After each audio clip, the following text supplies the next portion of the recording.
Hello, everybody, and welcome to Carbonite Bounty BS. This is our discussion, as we do weekly, about The Mandalorian and all things Star Wars are moving to now. Here on the panel, we have myself, we have Kendo, we have Hitch, and DP, Dog Pound Brown. Welcome, guys, to the show. And without further ado, let's let Dog Pound let you guys know how to find us.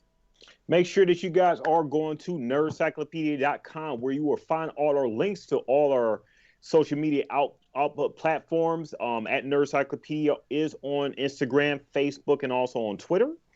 Make sure that you're listening to us and also subscribing to us on our podcast on all your favorite podcast outlets, such as Spotify, such as Google Play, Apple Podcasts, anywhere, iHeartRadio, anywhere that you listen to your favorite podcast, we are there. You're watching us on YouTube and on Facebook. Make sure that you are hitting that subscribe button and also hitting the notification. So anytime that you know that we're on, you know that we're on. And also make sure that you're going to us at nerdcyclopedia.com. We're actually going to read some feedback from you guys on air. Ooh, that's exciting and new. I think that's a nice new segment. Dog Pound Brown, you introduced it. I love it. All right. Things are changing around here. It's weird. I feel it's all different down here in the bottom right. Uh-oh. I feel like it's just everything's changed around a lot. And that's okay. I think it's good that we're growing. It's all right. I'm not jealous. I'm not jealous that people are starting to feedback now that I'm in the bottom right. It's fine. So before we get started on our episode recap, I heard murmurs of somebody in the comments and a specific family member of somebody's household causing a little controversy. So without further ado, Hitch, do you mind letting us know about something from the past episode we went over? Yeah, so basically, we text during the week, which is probably not a shock. And, Ken watched the episode before us, or before me anyway, and he said that it was like the best thing he's ever seen, which Ken says about a lot of stuff, and that's cool. Ken's a positive guy. Ken says that every week. He does. He always loves it. So I will say this. So Mrs. Hitch did not like that. She felt baited and switched by you because of how the episode ended. She kept waiting for the Deus Ex Machina, you know what I mean, to get Grogu out of the jam, and it never came. And j'accuse, sir, you are the one who did this to me. I mean her, where where you set the wrong expectation. So why did you think it was the best thing you'd ever seen? I just want to know, because I was not super psyched with how this one ended. Well, it had to end that way. I mean, the hero, the ultimate hero, has to fall to the bottom in order to be saved and brought back. Mm-hmm. So that's the point of the whole thing. Everyone has to hit bottom before you can come back up. It happened to Anakin Skywalker. It happened to Luke. It happened to Leia. It happened to every character. So this is perfect. This is the perfect scenario where the story went in this episode. Plus, Boba Fett fighting with a gaffy stick. Come on, best fight sequence ever. I mean, this had kung fu level talent and fighting ability here. I mean, this was legit crap they wrote. I mean, it was great. So hold up, what was that? What was that he had in his hand? What did you call it? A gaffy stick. A Muammar Gaddafi stick. A Gaddafi stick. It's a Libyan weapon. It's from Tunisia. Tool of peace, I guess they call it. Gotcha. But I mean, the whole thing. I mean, just bringing my boy Boba back in that way with all cannons firing. I mean, that was great. And I never saw him fight this way.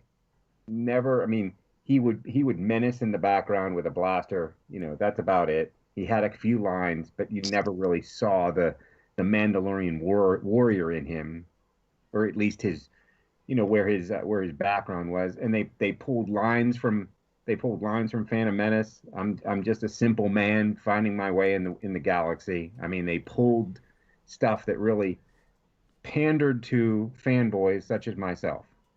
So I can't argue with them about the gaffy stick fighting. That smashing of the stormtrooper helmet is iconic and really drives home the badassery that has been hinted at so many times in the Star Wars canon. Boba Fett looked amazing on his first appearance. He looked awesome. We couldn't wait to see what he was going to do, and now we see what he can do, and it's awesome. I agree with that part for sure. So for all these, all you guys are Star Wars aficionados and everything. So the guy that was playing them was actually Jango Fett in was Correct. it the was Prequel. it Attack of the Clones? That's right. Was that okay? Yeah. Okay. Wow. Interesting. He was also the voiceover of the digitalized original sequel trilogy. Yeah. So he actually is Boba Fett's voice in the newer, updated 4, 5, and 6.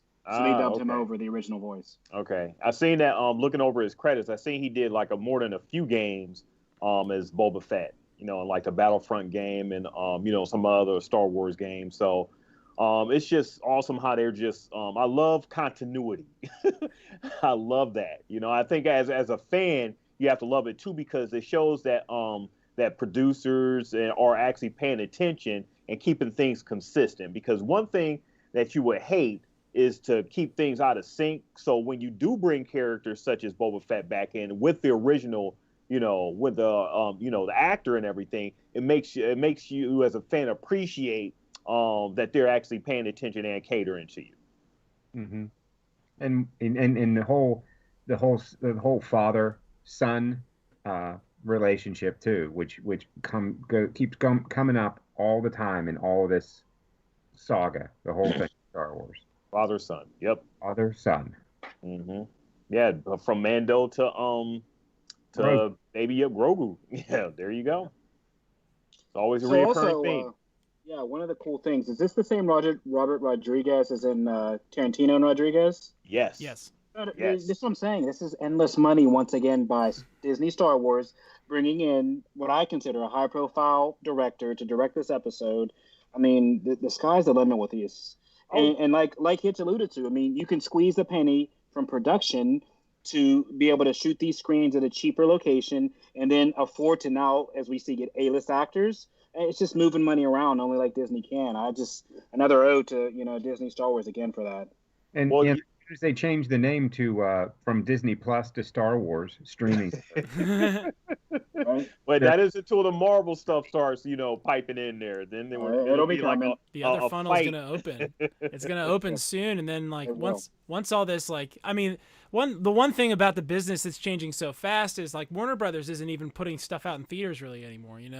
Disney can't be that far behind. They already have their proprietary pipeline, and they could test all this stuff. I mean, I am entering a decade of shut up and take my money from Disney.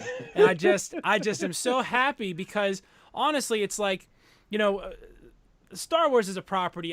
It doesn't affect me how much money is thrown at Star Wars, right? I don't get a piece of the action, but it matters to me that Star Wars is doing well. You know what I mean? It matters to me that Star Wars has a really nice house, and the spouse of Star Wars has an incredible job and lots of money and can keep it comfortable, and it won't have to work. It doesn't hard. matter that you still live in a shack, just as long as they're having really great, time and party and everything with the big pool. And I'm so happy for them. I'm just so happy for them that they could still sit and entertain with you. One thing I do want to mention here, I was years back before Marvel and before Star Wars got on Disney, I was so anti-Disney. I could not stand anything that Disney put out. I just thought it was just so cookie cutter. And when they announced that they were going to buy Marvel, I was like, okay, here comes Mickey Mouse with Spider-Man. They're going to just water down everything. Turned out to be the best thing that ever happened to Marvel. And I think with Disney in charge of Star Wars, it's the best thing that can happen to them to keep the franchise going. Absolutely. They're throwing money at it. I mean, honestly, where else are you going to get the budget like this? I mean, the theme park budget for this property is now as big as the entire property budget would have been 20, 30 years ago when they were making episode 1. It's absurd and insane. And they know that they can just print money as long as the properties that they put out are good. That's the only thing. It has to be a good quality or else you're going to get craters. And look at what happened with, I don't know, Game of Thrones. I mean, who's talking about the House of the Dragon? Anybody? I mean, they just put out the first art for the dragons on that. Not even a ripple. You know what I mean? I barely even noticed that happen. Are they doing a theme park ride for the dragons or anything like that? For Thrones? I don't know about that, but I know that making a bad season of something will ruin the fan interaction in about 6 weeks. I remember we were at Steel City Con, and it was right before the premiere of the last season. And I remember we were talking to people, and there were some people who were just sort of ambivalent about it. Yeah. And then the last season hit like a wet fart. And that's really the only thing that can actually go wrong with Disney's plan is if they just suddenly start churning out crap. So they actually are in a position where the only thing they can't do is the only thing I don't want them to do. So it really dovetails nicely for me in all respects, to be honest with you. Yeah, and to tie into that, what you're saying, I think they learned their lesson from, episode 7, 8, 9. Due to, like we discussed in the last episode, some things did change due to, some tragedies and things like that. But realistically, the idea was that there were George Lucas scripts that they didn't follow and they went a different direction. I think that ties into this whole High Republic and Old Republic story. The reason they will never do the Old Republic, I can't say never, but the reason they're shying away from it is because us as fans and hardcores know the story of the Old Republic. And they don't want somebody to come aboard and tell the story that we don't want to hear, like they did 7, 8, and 9, and have the backlash again. That's the only reason they're doing the High Republic, because it's something that Star Wars fans we can't reference to, because it's from scratch. So we can't say this is how it should have been, this is how it looked, and that's the number one reason why they didn't go with the Old Republic theory that everybody wanted them to do, and went to this new theory of High Republic that's coming out 1,000 years before 1, 2, and 3. Right. Yeah. It's a safety net, but I mean, I'm excited for it. So. It's still within the universe and it still takes place and everything. So it's just another part of the Star Wars history and everything. But so this Old Republic, this High Republic time period is something that's alluded to a lot in the original script in Episode 4. It's something Obi-Wan Kenobi talks about directly and extensively. The Clone Wars, the Old Republic, 1,000 generations, the Guardians of the Galaxy, right, or whatever, the Jedi Knights, for 1,000 generations guarded the galaxy. And so this institution that we see at its collapse, that we see weakened and denuded of its power, the Jedi were a much more powerful and more prevalent piece of the hierarchy of the Republic at this, like in previous times. When we see them, even with the Temple, they're at an ebb. They're at a bottom. They're at a place where they've been weakened to the point where they can get snipped off in one measly war. So if you want to see the real, the real greats, you know what I mean? Like seeing what I'm wearing. You guys can see what I'm wearing. You want to see the real Roberto Clemente Jedi, right? The Jedi that were just so glorious that people would talk about them forever. This is what the High Republic is going to be. So we can expect to see, a different philosophy. Think about the difference between, the Christian church between 1200 and now. Just that, right? That philosophy. So these things can change a lot. And so what's great about moving back and moving away from the Skywalker clan is that you can tell a different, more variable type of story. And that is the thing that The Mandalorian is proving that I don't think I knew was possible when they started. Like, I knew this was going to be awesome. If you told me Boba Fett was going to kick ass and then put his armor on and continue, I would be on board for this whole series no matter what, right? But they're proving that the more you move away from the Skywalker clan, right, the more you broaden the world. The more different types of stories you can tell and the better stories you can tell. They figured that out years ago with the expanded universe, especially the books and everything, that you could tell so many stories outside of the Skywalkers, saga. So it was just a basic mandate. Just as long as you don't really go into Skywalkers and everything and the movie stuff, you're fine. Tell something, but Mandalorian is just basically telling us that Star Wars, it was telling its casual fans that Star Wars is bigger than just the Skywalkers there. So it's bringing a lot more people to the table as far as what to expect as far as Star Wars. But as long as they can do that, and that's great. But if you notice, every time they do start to step out and they start to tell a bigger story, they bring something old in. So in this episode, to me, the Dark Trooper, because we never saw, you heard about them. There was a game. There was a game quite a dark forces that had the Dark Trooper in it. game. We never actually saw them do their thing. And here, just out of nowhere, here are these Dark Troopers. Oh man, they were awesome too. Yeah. Iron Man Easter egg, by the way, if you didn't see yeah. that scene. Yeah. Big Yeah. Iron Man Easter egg. Iron Man Easter egg. Yeah, it was pretty awesome. But so they can tell the story as long as they bring something old in, something familiar to just sort of tie it together. And we have to remember that this is about the Skywalker family, the whole thing. So you always have to tie back something to that. And that'll keep the fans happy. And then all the people that are into the canon and all the other stories will be able to relate and stay with it. So like Hitch said, they can just print money all day long until, I mean, this is it. Disney could close Disney World and just do this forever, and they're all plenty of revenue, plenty of fan base. I mean, they got it made in the shade. They just have to buy the Beatles now. That's coming. Yeah. And that all ties into one of our first discussion points for everybody listening as far as us. We'll start the panel discussion around the horn here. The big topic we're going to discuss is what is dubbed the Filoni-verse. And it's not my word, so I don't want to take credit for that. That was also from a Star Wars YouTuber, probably the biggest, I guess, out there at Star Wars Theory. So I do want to give him credit because I don't like to steal from people. But he has dubbed this whole kind of Dave Filoni saga, the Filoni-verse. So I guess my question to you guys would be, and I know Hitch has alluded to this, but we'll go all around the horn. What would you, and also, I'm sorry, the audience listening as well, what do you guys want to see moving forward? We'll start with Kendo, and this can be any series, any characters. You can kind of go on a couple of minutes of just what you think you would like to see out of this whole Filoni-verse moving forward. We'll start with Kendo. Tell you what, I'd like to see Tarkin. I'd like to see something with his because I've read the book Tarkin, and it starts with him just as a young man, just in the Imperial Navy and kind of moving up through the ranks.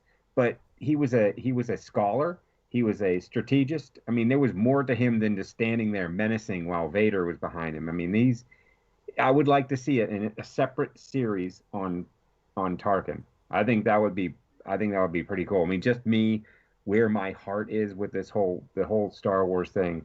I think he was an interesting character, interesting enough that they got him into Rogue One, just in that transition. I mean, he was there. Mentioned a few other times also in some other comics. I think there was the Dark Horse series where he was also mentioned as a young leader before he became a Moff. Something like that. I like the Empire. Not that I'm some sort of dictator or fascist. I don't think that we should, live under that sort of rule, but I like the Empire. I like I like their technology. I dig stormtroopers. And we have to stop with the stormtroopers getting hit once and dying. They're so malleable. That's the only thing I have a problem with. Anyway, but yeah, Tarkin. I'd like to see a series on him. What about you, Hitch? Well, I've talked about X-Wing and Rogue Squadron and Race Squadron, a whole lot. What I want to see is a procedural. I want to see a crime scene investigators with Jedi going to different planets and having to solve these mysteries, because a lot of what they're doing is like the FBI. Like, they show up and they're like, all right, well, there's political assassination and all this intrigue. I want to see them build something like that where you can see that there were Jedi with other jobs. I mean, the only job that Jedi had wasn't just like, personal protection or diner mystery reentry or whatever Obi-Wan's other jobs were back in the prequel trilogy. So I want to see more of the Jedi, but I want to see them using those sorts of powers of induction, right? And those are the ones that are cheap to put on screen. So it'd be neat to see something like that. Maybe even something like like Bones or CSI, where it's like a thing of the week and maybe there's an overarching story. I would dig on something like that. I think there'd be some room for that in the Star Wars universe. What about you, DP? Hey, last week I said I'm all in on a Ahsoka Tano series, so I'm down with that. But what I really would like to see is, especially with regarding the Mandalorian, I'm not. While Baby Yoda is cute, Grogu is cute and everything, I'm really itching for them to move away from that, to him to finish his finish this out as far as delivering him to where he needs to go, and then actually see him discover a little bit more about himself, which basically means that you can either do like a Bo-Katan, some sort of offshoot type of series, or within the whole Mandalorian series itself, seeing how the Mandalorian religion is, seeing how their culture is, just getting a little bit more background on how he grew up, and just surrounding that, instead of everything that's happening with Grogu right now. It's all fine and everything, but I hope that we could get past that, because it's a lot of interesting threads that they presented, for this season, that I think that we can actually that they can actually delve into a lot more in future seasons.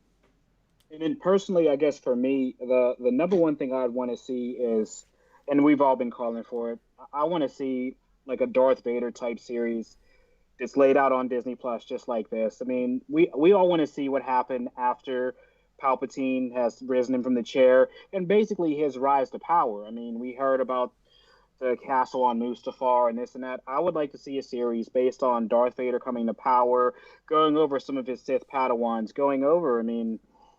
we can see Ahsoka in that as well. So my biggest thing would be a Darth Vader series like this. I know that, Hayden Christensen has done a lot that's been cut out of every movie. I don't know why they keep casting the kid, or I should say kid, but I don't know why they keep casting the guy to do scenes and they cut out all his work. But love to see a Darth Vader series. And then I guess my final point would be, based on everything I've seen, I'd like to see a post-9. I want to see the end of what Rey does. You dropped me that awesome lightsaber at the end with like a switchblade kind of twist, and that's it. I want to see like a little bit more. And then, I mean, Daisy Ridley is looking for some work, so I know that Disney Plus, I mean, if they were to finish off her character, and I think Filoni can the right way, I'd just like to see maybe her rebuild the Academy leading into maybe a future. Because right now we're kind of moving backwards. I'd like to see a future as far as, her restarting an Academy and just a little more of her. I just thought like her story at the end kind of got washed away. And I think that based on what we see with Din Djarin, that I think Filoni can kind of elaborate or close out the Skywalker saga properly. So those are kind of my points. And we're interested to hear what you guys think as well. Moving on to the next part, this is a fun new segment we're going to add in. I know we asked a question, and we don't want to forget you guys, because you guys listened and gave us some feedback. So we do have a couple responses that DP is going to read out about last week's question, as far as who did you guys think, shaved Grogu and things like that. So we're going to give this to DP to read out some of the fan responses here on air. All right, I got a couple of them. So I got a Colleen. Well, the question was, anybody have any explanation for Grogu's escape? Far-fetched explanation of Grogu's escape from the Jedi Temple. So Colleen answered, my wish is that he was rescued, kidnapped by Andu. More likely, he was rescued by Jocasta Nu, or another Jedi who escaped from the temple and then lost him. That's plausible. That sounds pretty plausible. Yep. So that was one. What do you guys think about that one?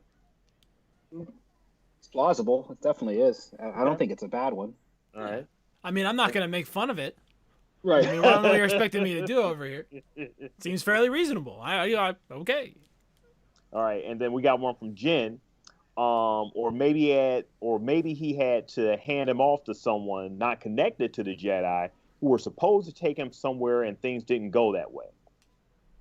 So that ties into the whole Rey situation as well. So I kind of like that foreshadowing. It's the same story as Rey. She was somebody strong in the Force, and they had handed him off to somebody else. So that sounds. I mean, that's like a easy switch. It's a Disney move there. I like it. It's a safe one. Very Disney. Thank you, Colleen, and thank you, Jen. Thank you too for that. I got one from Vagabond7 at AOL.com, who writes that he believes that Luke Skywalker is sitting there and thinking about all the stuff that happens to Grogu, and then he wakes up and goes to see his nieces and nephews, Jaina and Jason and Anakin. This is just an ad for the Chewbacca Memorial Association.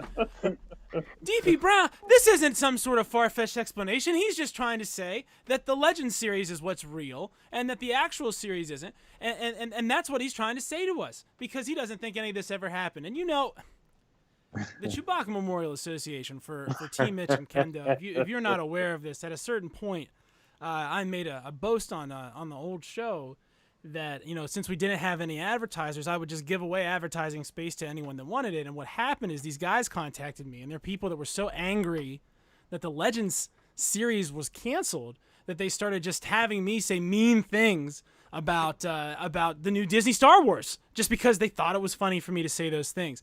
And this week they wrote me and said that they would prefer that they said Anakin Solo is the worst possible child that Han Solo could ever have because he killed Chewbacca, and even Han Solo would rather have Anakin Solo than Ben Solo, is what he said. So thank you, Chewbacca Memorial Association, for piping up and coming in and dropping that on us. I just really wanted to say thanks so much to our fans and friends over at the CMA. We appreciate that. Awesome. So as far as question of the week for all listeners out there, and one of the final things we'll pose to you guys as far as our panel here is obviously we saw Grogu on with a Seeing Stone, we believe, to call out to all Force users and basically transfer his essence into the Force as far as letting them amplify his powers. So I guess the question would be is for everybody out there is, who do you think he called out to? It can be as far-fetched as, Luke Skywalker, or it's, I guess, as simple as Luke Skywalker. I mean, in the comments or in email, you guys can, put whatever you want. But who do you guys think that heard the call as far as Force users? And this can be anything, it's kind of a punt in the air. Yeah, I don't know. I thought that the idea of Mando taking him to that temple was that they were going to find him. I don't know if he actually called out to anybody. I mean, it was kind of odd that sequence. Right. That was the one hole that I thought, well, they didn't really answer anything. He was in a force field. Right. It took Mando several times to realize that, if you notice, that he was not going to touch him through that force field. But if he was calling out to anyone, I think he was calling out to Yoda. Personally, I mean, who else is going? Even holographic dead Yoda, whatever, would still hear this call from this ancient being. So I think he was calling out to Yoda. What do you think, Hitch? I think he was calling out to Yogurt from Spaceballs, who came in and he's thinking to himself, nothing bad can happen to this valuable, precious mascot of our series. We have to keep him safe, so I'm coming. That's what Yogurt is saying. He's one with the Schwartz. The Schwartz, yes. That's what he's gonna offer Gideon in response to the Darksaber. I got this ring. That's what I think is gonna happen. My hope is that we are gonna see Luke Skywalker show up on this cruiser, right? I mean, I am just fingers crossed, scrunched up face, begging Mark Hamill to have been up to no good for some time and just doing the deep fake. I just want to see a deep fake Luke Skywalker because he would be about 30-ish or so, right? About 30 years old, coming into the prime of his force powers, trying to put together a Jedi Academy. There's no way he doesn't see this beacon. Luke has to at least know about it. And like Kendo said, if he doesn't, Force Ghost Yoda knows about it. Mm-hmm. And Force Ghost Yoda and Luke, we know they hang out. We've seen it. Mm-hmm. But remember, he doesn't gain that power till around episode 8. So that's the only thing that I would say to that theory that's a little off is, as of now, remember, Yoda's still learning from Qui-Gon how to connect to the Force Ghost because I guess in knowledge-wise, he was the only gray Jedi, so to speak, that was able to harness both sides and have this really afterlife, Force vision and to be able to communicate to the living. So I know we saw it a little bit in the prequel trilogies as far as at the panel and whatnot, but I think that they're still learning as far as how to communicate. Like even Princess Leia at the end, as far as the afterlife of the Force and how they're able to project themselves and things like that to the living. So not too bad, but that would be my point on that, I guess. We will see. Yeah. What do you think, DP? Whatever you guys said. I got a little distracted, guys, so I'm sorry. That's cool. As far as I mean, I'm kind of on the same thing with you guys. The only person I guess that would hear the call would be, at this point, Luke Skywalker. I know a lot of fandom is calling for Ezra Bridger, who's still out there with Thrawn lost. Those would be the only two Jedi I would know. As far as dark side users or Sith, I don't know. Obviously, Moff Gideon can sense him if he has some kind of Force sensibility. So, other than that, unless there's going to be a secret apprentice, that shows up, or some new Sith or dark side user, I don't know. I know they're big into time things. I know the Night Sisters have, then that's a more of a video game character, but the Night Sisters have some kind of Force abilities. So maybe the Night Sisters, if they want to reach, Cal Kestis, the character from the video game as well, if you want to reach. But it would have to be, I guess, Luke Skywalker. It'd be the reasonable, plausible answer, I guess, right? Luke and whoever Luke's with. I mean, It's been some time. He knows there's at least one other Jedi and his sister. So you would imagine he'd be able to locate a couple other by then. I mean, he has a couple dozen by 25 ABY, and we're at 9 now. Right. So you figure if he's got one, that's second generation instructors, they're learning from him now. So it's not out of bounds that Luke could show up with a bunch of people with lightsabers and just, mop the floor with whatever dark troopers are sent at him, and just, he's young and angry still. He's not old. He hasn't made the headstrong mistakes yet. We still got to see that. That has to happen somewhere. So Hitch and Ken, I know you guys will know this, but do you think Filoni has the guts to give us what we want? Yes. Yep. And that's who that is, right? Yeah. That's Mara Jade with Luke Skywalker. Do you think he will deliver that to us? We're calling out for that, actually. Well, here's the problem. The only problem is that we know Luke ends up as a hermit. So I know, and this idea that Ben murders everybody gives them a lot of freedom with whatever they want to do here, because they're dead, or they're not dead, or we thought they were dead, or they weren't around, or whatever. So but, this can be the beginning of his downward spiral to where he starts losing faith, in the Force. Is maybe we all know Mara does get hacked down at some point, so maybe the loss of Mara begins to kind of shut him down from the Force so much. Let's think about this for a second, because if Luke is right now, if it's 5 years after Return of the Jedi, Luke is going to be looking for Jedi. He's actively searching for Jedi. So we know Luke is going to see this beacon. My thinking is, if Luke comes, who else is seeing the beacon? And is this the entree to the beginning of him finding any students? Is this the very first time Luke feels a pull, and then Luke shows up, other people show up, people are just flying out of hyperspace trying to see this beacon, and we get this sort of come with me and you can learn the Force, or not. And or not could be pretty rad. That could be a pretty rad episode, right? Well, interesting, kind of breaking news, but not really. On the air right now, there are reported links from Lucasfilms contacting Sebastian Stan to play Luke Skywalker. This is all loose. It's on the internet. What? There's no confirmation. Allegedly, Lucasfilms reached out to Sebastian Stan to play a young Luke. There's some stuff on the internet. He actually looks pretty accurate. But the only other thing it says they reached out to Mark Hamill for approval, which is funny. He doesn't have a copyright on the character, but I don't know. I mean, like I said, they own his face. Like They can just do whatever they want with him. They don't have to ask him for nothing.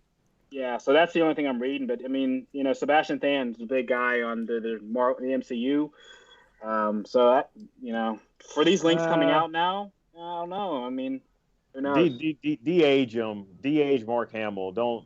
You don't really have to go there. I mean, I don't know. I don't know about you guys. I want to move away from the Skywalker stuff. It's tying in, unfortunately, guys. I mean, it's.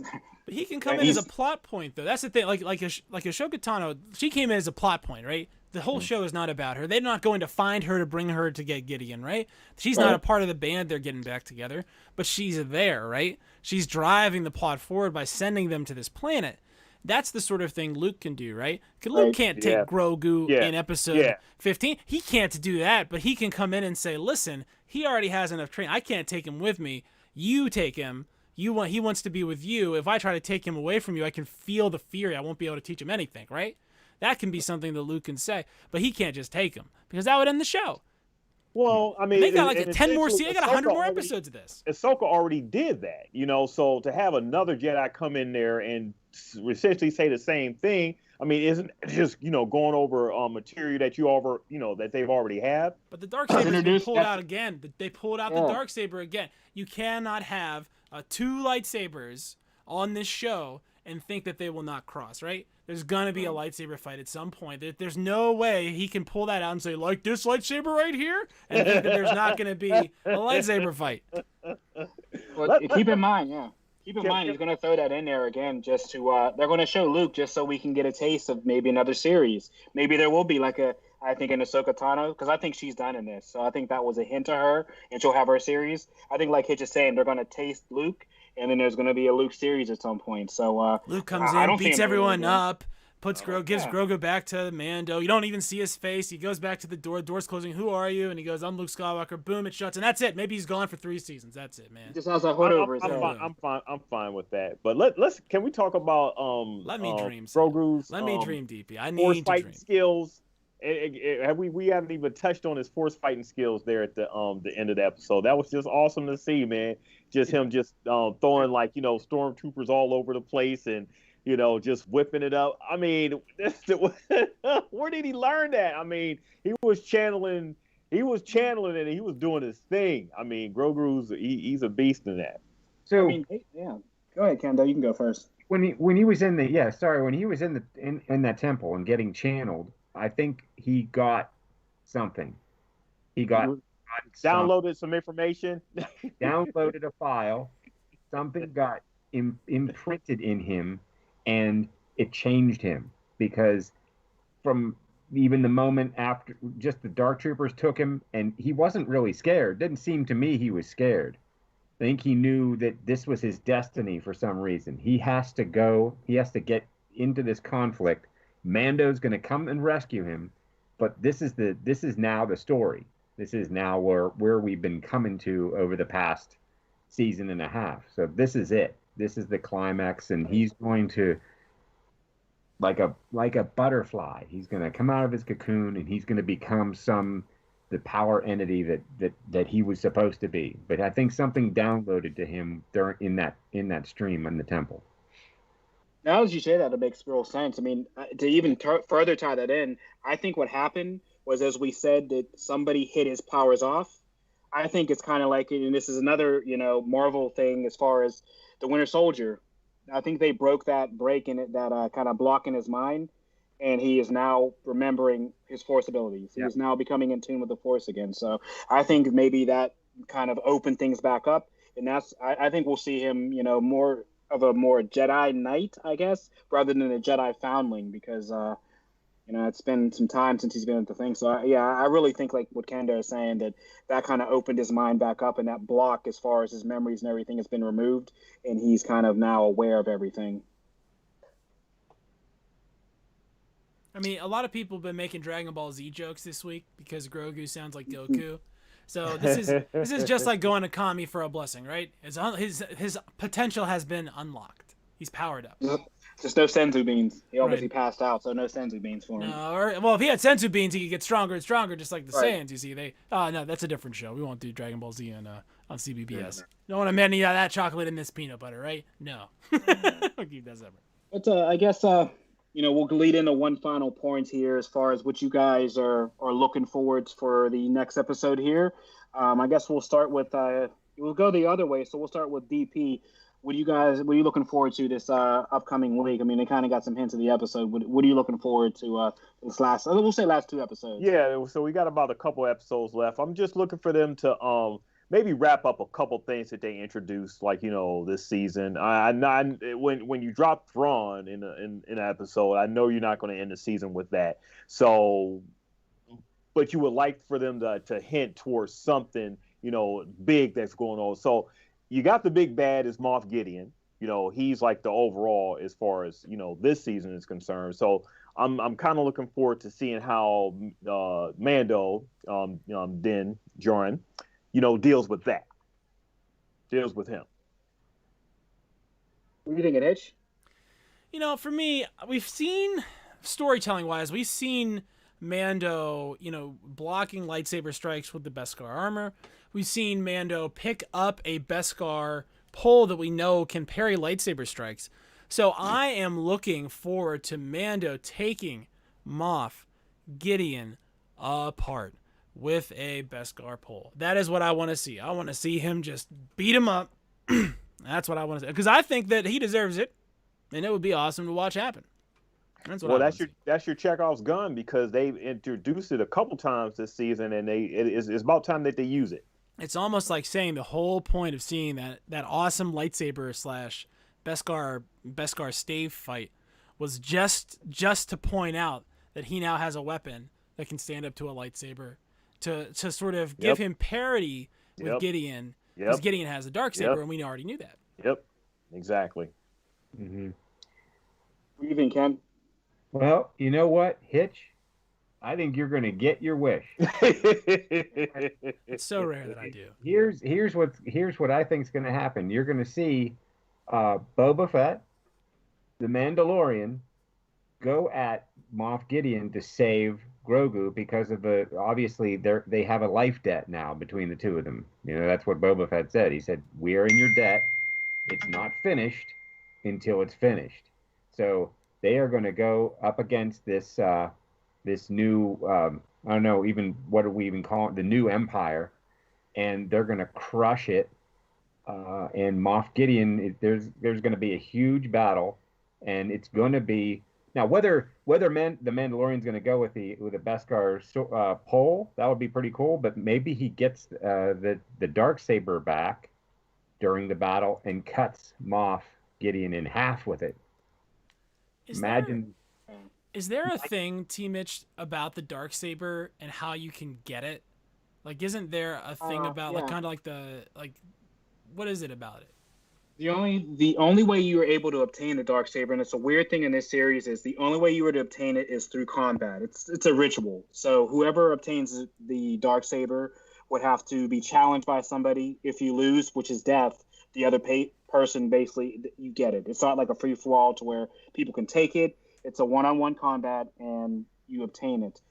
Previously in Star Wars lore, as you see in some of the animated series, is Darth Maul had it.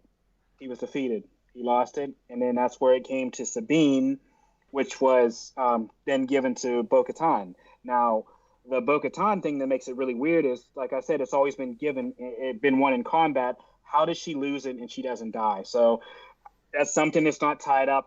As we said, I don't know if that'll be season 3. I don't know what they'll do with that, but hopefully there's some closure as far as, how was the Darksaber given to Moff or how he gets it. And I think we'll get that here in maybe not 7, but maybe episode 8, or we're confirmed for season 3. So right, we're definitely in the middle of this has to be the middle of a 3-part. That's what I'm ending thing. So know that you're gonna get the middle part this Friday. Right. And next Friday is going to be the end. So you're in the middle. It's like if you had to leave, like, to go pee in Star Wars once they got under the tractor beam. Oops, you got to go pee. All right, you go outside. Then you come back in, and now we're in the Death Star. That's kind of where they are in the arc of the 3-episode triptych. Yeah. And I guess I'll tie in my my ending. And I'm going off of both of Hitch and Kendo's ideas. I think that there will be a fight with the Beskar Spear versus Moff Gideon. But I think that for this season, I think it's going to be on a cliffhanger. I think it's going to be a really dark, negative one. I think that Boba Fett will end up dying, and we'll get to close off his character finally, properly. I think this will be the end of Boba in his life, and I think they'll close him off in a pretty nice ceremonial way.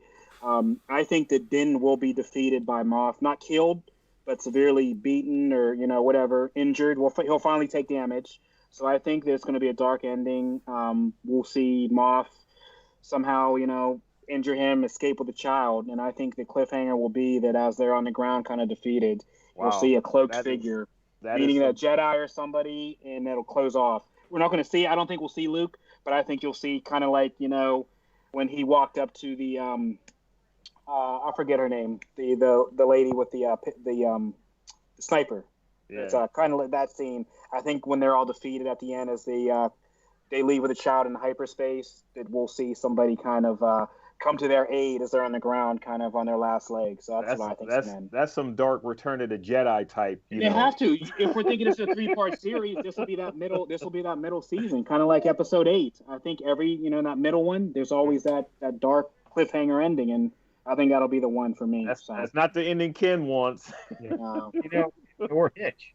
You know what? Your wife's not going to like that at all. No, she would hate that. I wouldn't make it. I don't think we'd have to cancel the show if something like that happens, because I'm not going to be allowed to watch it, let alone talk about it on Sunday nights. It's just not going to be available. I don't want it to happen, but I think that there's going to be an ending for Boba, unfortunately. Oh boy. It's just like if you meet your long lost father and then he dies right away. You know what I mean? Like, we just got Boba Fett back after he died in 1983. He's been missing for 40 years, and now he's back, and you just want to rip him away from us. And look, the dude that plays Boba Fett took this part full well knowing he was going to be the face and the voice for literally every single clone trooper produced in episodes 2 and 3. So he knows that he's going to get some work here, right? So he can't possibly be looking for an out. That guy is not getting enough work elsewhere.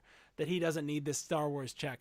And let me be frank, I could use the Star Wars check. I would not turn away any Star Wars money. So Star Wars, if you're listening, you can send me a check whenever you want. But that being said, they cannot do that. They cannot do that, because if you're going to tell me that all this guy did was fall in the Sarlacc pit for 5 years and then come back magically to be in 3 episodes of this one series and then he died anyway, what a waste. What a waste. That's what I would say about that. Because he just got his armor. It's not like he had his armor before and he lost it again. He was trying to get his armor for 5 years, and now he finally has it. Man, I just hope you're wrong, man. I really hope you're wrong, because that would make me very, very sad, Panda. Well, to close us off, Hitch, do you want to lead us into our farewells for this episode here? Yeah. So, Carbonite Bounty BS is a product of Nerdcyclopedia podcast, and you can find us at our website. Do we have any questions of the week? Oh yeah, we got to get a question of the week out here. Now remember we posed that. We did. Who was he reaching out to, right? Who was he reaching out to? Yeah. So this week's question of the week. Okay. Who was Grogu reaching out to? Far-fetched, funny, make us laugh, make us cry, make us wish we didn't ask a question. Whatever you want to do is cool with us. Go to our website, nerdcyclopedia.com, and look, listen, and rate us. We have some ratings. I don't know if you guys know this, but we have some ratings on iTunes. From 5-star ratings, nobody's had to be given the business yet. So we don't usually ask this because we've been focused on the YouTube stuff. We talk about subscribe. We talk about follow. But remember, subscribe to the podcast. Give us the 5-star rating, because we want to get our stuff in people's faces now. So check it out. And that's all I got. All right. Until next week's episode, guys. This is the way. This is the way. All right, guys. This is the way.